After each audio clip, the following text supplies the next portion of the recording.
Kung dati tapunan lang ng basura ang harap ng abandonadong Grand Boulevard Hotel sa Maynila, ngayon unti-unti na itong napapalibutan ng mga makukulay na bulaklak. Dahil yan sa isang tindero at PhilAm urban planner na nagtulungan upang kahit sa maliit na paraan ay makatulong sila sa kalikasan. May news to go si Lala Roque. Kumakalat ngayon sa Facebook ang litratong ito na kuha ng tour guide na si Carlos Celdran. Isang babae ang nagtatanim ng mga halaman sa plant box ng abandonadong Grand Boulevard Hotel sa Maynila.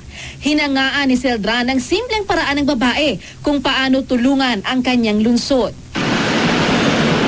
Hinanap namin ng babae. Siya si Julia Nebriha, isang Filipino-American at urban planner. Nakabase siya ngayon sa Maynila. Lagi daw siyang dumadaan sa kahabaan ng MH Del Pilar sa Malate, kaya naisipan niyang pagandahin ang plant box na dati isa ng basurahan. Sinimulan niya ang kanyang proyekto noong Mayo 25. Mula noon, marami na raw tumutulong sa kanya. And they tell me, ma'am, it's so nice, but could you put some sambuguita so it smells nice? Or the guards ask me, can we put more plants? It needs more plants. And, oh, maybe we should paint the area. Or, so now it's nice also that people are starting to think about what else we can do on the street. This is Rhoda's garden.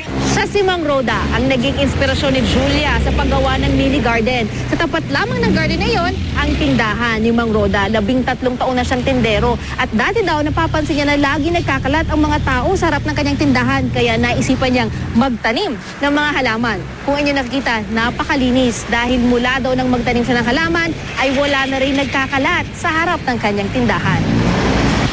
Magkatuwang na ngayon sina Julia at Rhoda sa pagpapaganda ng kanilang mini garden. Bit-bit ang pag-asang maging inspirasyon ito sa karamihan.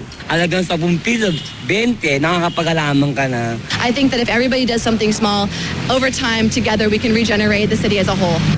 Target din nilang madagdagan pa ang kanilang proyekto. Ika nga, hindi naman kailangang iasa lahat sa gobyerno kung lahat tayo ay makikibahagi sa pagmamalasakit sa kapaligiran.